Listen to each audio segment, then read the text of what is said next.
আমি চুপ করে ভালোবাসি দূর থেকে তোমাকে। শাকিব খানের যখনই মুভি বের হয় আমরা দুজন মিলে চলে আসি আর কি দেখতে। আগের মুভিতে মানে আরো বেশি সুন্দর লেগেছে আর কি, মানে অনেক চার্মিং লুক ছিল, হ্যান্ডসাম লেগেছে আরো বেশি। সাবিলা নূরকে ভালো লাগে, বাট মানে আমি আশা করিনি নায়িকা হিসেবে দেখবো, বাট নায়িকা হিসেবে দেখার পরও ভালোই লেগেছে।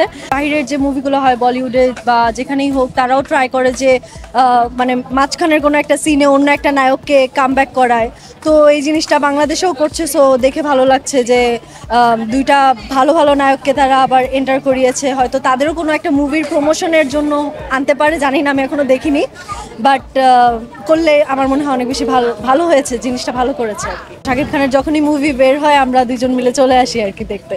সাবিলা নূরকে ভালো লাগে, বাট মানে আমি আশা করিনি নায়িকা হিসেবে দেখবো, বাট নায়িকা হিসেবে দেখার পরও ভালোই লেগেছে। তার অ্যাক্টিং তো অবশ্যই ভালো, অ্যান্ড বড় পর্দায় মানে শাকিব খানের সাথে ফার্স্ট। আমি তো অ্যাক্টিং মানে পারি না আর কি। হ্যাঁ, গান ভালো গাইতে পারি। ইনির সাথে ম্যাচ করে লুকটা দেওয়া হয়েছে, বাট আগের মুভিতে মানে আরো বেশি সুন্দর লেগেছে আর কি, মানে অনেক চার্মিং লুক ছিল, হ্যান্ডসাম লেগেছে আরো বেশি।